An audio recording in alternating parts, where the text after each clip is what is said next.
I said, what happened? Well, we haven't arrested him 2 days, 3 days went by. We sent in the U.S. Marshals. Took 15 minutes, it was over. That's when officers opened fire without first announcing themselves or trying to arrest him. Dingus, a 39-year-old who lives in the apartment complex, shared this information with the press. So the officers, according to him, never audibly identified themselves and didn't try to arrest him. Dingus watched police unleash rapid fire rounds at Reinoehl, once pausing to shout, "Stop." This is after the first round of shots, before resuming their fire. 15 minutes, it was over. We got him. They knew who he was. They didn't want to arrest him. In 15 minutes, that ended. Hello and welcome to another video. In today's video, I'm talking about the murder of Michael Reinoehl. Now, in case you're not familiar with this situation, this guy here showed up with, in essence, an army of people into Portland a couple years ago. They showed up with guns, they showed up with bear mace, and they showed up with the intent to use their guns and bear mace to push whatever political theories they may have had. So this guy, not from Portland, shows up in Portland with a gun. Take a page from hip-hop culture. This man was looking for smoke.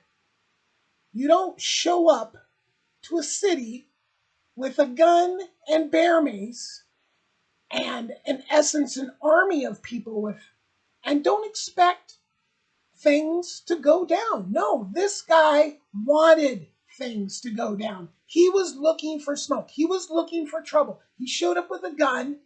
He threatened people, and he got killed. Okay, that's sad, and I don't condone any of this.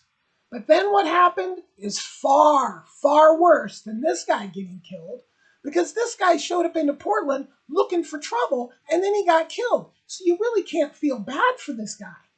Don't show up to a city with a gun and bear mace looking for trouble, and then be all, oh, whoops, I got killed.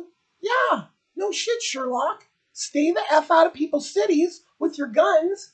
Come to Portland, go to a restaurant, see a show, buy some weed, have a nice time. You show up with your gun and bear mace, you might leave toes first. It was a free-for-all and the police were letting it happen. A gun was found on Danielson after his death. I had no choice. I mean, I had a choice. I could have sat there and watched them kill a friend of mine of color. But I wasn't gonna do that. You know, that was the straw that broke the camel's back.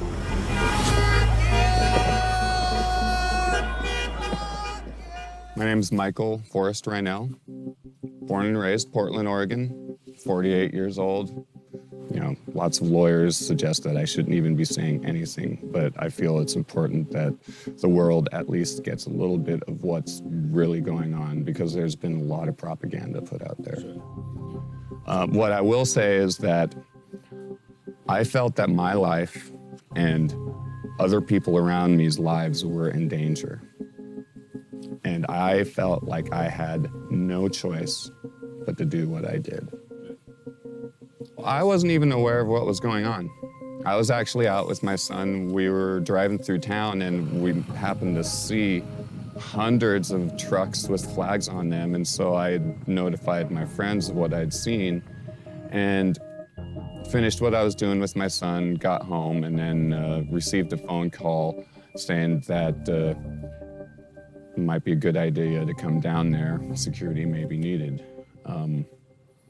Not knowing what that would entail, I had no idea what I was going into.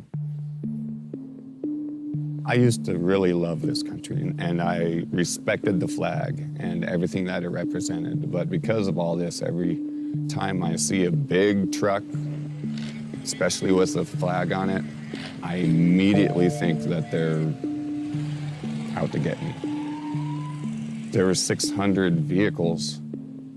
Who knows how many were rolling through downtown, but like I said, when I showed up, I saw more of their vehicles than real citizen vehicles. It It felt like the beginning of a war.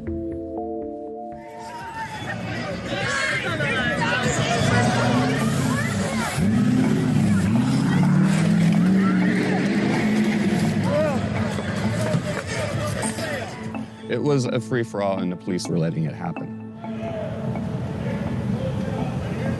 On September 3rd, he is staying here, in an apartment authorities say belongs to Nate Dingus. It's just after 6:50 p.m., and Reinoehl begins the 100-foot walk to his Volkswagen station wagon.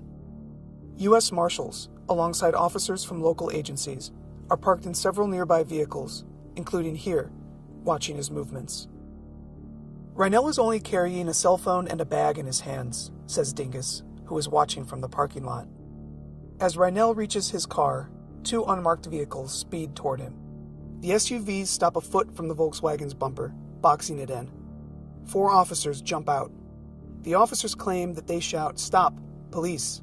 But Dingus and 4 other eyewitnesses, who are standing here, here, and here, say they don't hear the officers shout any warnings or commands before firing. In the statements they've provided to investigators, officers have given differing accounts. One officer claims he sees Reinoehl, inside the car, raise something that looks like a weapon. But 2 other officers say only that Reinoehl makes, quote, furtive movements toward the center console. They open fire, and bullets pierce the driver's side of the Volkswagen's windshield, hitting Reinoehl, according to investigators. The bullet casings are visible here, just a few feet away. A 911 dispatch conveys the chaos of the scene. People are running all over, saying they heard about 5 or 6 shots. There are a possible 10 subjects outside right now. Just for information, this may be the U.S. Marshals. Reinoehl is wounded, but he manages to flee the Volkswagen. Officers continue to fire.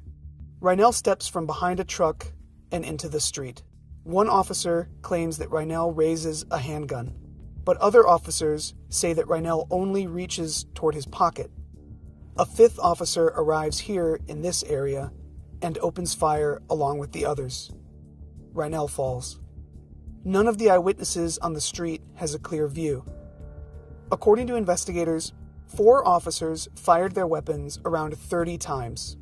Investigators won't say how many times Reinoehl was shot. But the Times visited the scene and reviewed dozens of videos and images. We found that at least 8 bullets hit civilian property. Some of them flew right by 8-year-old Silas Lewis, who'd been riding his bike in the road. Others blew out the windows of a nearby car. At least 5 bullets hit the wall and the fence of Angel Romero's home. One went through his dining room, nearly hitting his brother. Officers say they find a .380 caliber handgun in the right front pocket of Reinoehl's pants, his hand on or near the weapon. Though police never contend that Reinoehl fired a weapon, inside the Volkswagen, they find a bullet casing matching that handgun's caliber. Investigators say it could be up to 3 months before crime lab results can prove whether that bullet casing actually matches Reinoehl's gun. But they also say there is no other evidence that Reinoehl fired at the officers. And the man that shot another innocent man, this was an innocent man shot. A gun was found on Danielson after his death. Killed, instantly killed. I said, what happened? Well, we haven't arrested him 2 days, 3 days went by. We sent in the U.S. Marshals. Took 15 minutes, it was over. 15 minutes, it was over. We got him.